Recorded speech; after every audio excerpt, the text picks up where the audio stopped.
The ACC first-round picks in the 2012 NBA Draft continue to roll in. We're inside the ACC Digital Network studios. Tom Wormy along with Mike Jaminski and J.R. Reed. And the pick right now is John Henson. He is picked number 14 by the Milwaukee Bucks. He is the fourth ACC player selected.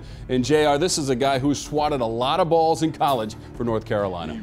He really did, and I'm excited because he does something a lot of players don't like to do and get excited about, and that's play defense. He's going to be a great weak side defender for you, good teammate, and his upside is what I believe most people are excited about because he has so many things that he's going to be able to do later down the road. Everybody wants to Serge Ibaka. I can see him being that type of player, Mike. Yeah, you know, Scott Skiles, his focus is on defense, so I think this is a type of player that he's really going to warm to as well. And that side of his game is not in doubt. It's going to be whether he can adapt on the other end of the floor. Right, you talk about the blocks, 279 blocks, second best all time in North Carolina history. But what is the impact that he brings to the table immediately for this team? Well, I don't think there's a guy who improved more in 3 years. He really benefited by staying at North Carolina. He improved his range offensively. Actually, he plays like a left-handed player inside. He's got a jump hook.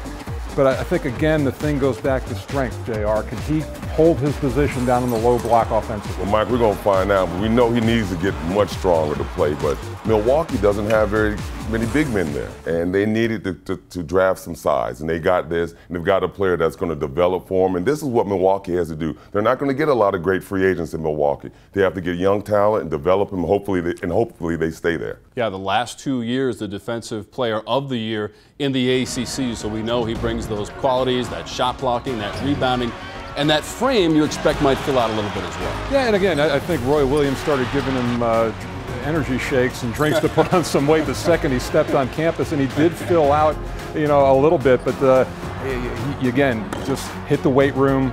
Samuel Dallenberg now up there as a result of the trade coming to Houston, a guy who can mentor him a little bit. Yeah, Mike, he's got to eat something. You know, that's the first thing. Don't be afraid to eat something. But he's going to be better, and that's something that we're not really worried about right now. But later down the road, next year or two, he's got to fill out. He's got to get that NBA frame to catch up with the talent. Plenty of bratwurst and bread pudding. Oh, yeah. Milwaukee, hit the German restaurant. Yes, yes. Just to recap, guys, Henson is the third North Carolina player selected. Harrison Barnes goes number 7 to Golden State. Kendall Marshall, number 13 to Phoenix, right before his teammate John Henson. And you also add Austin Rivers in there from Duke, going to New Orleans as well. So 4 players thus far taken in the first round of the 2012 NBA Draft out of the ACC. We will continue to follow the NBA Draft, and you want to follow us on Twitter at the ACCDN. From Mike and JR, I'm Tom. We'll keep you up on that first round of the NBA Draft 2012 from the ACCDN studios.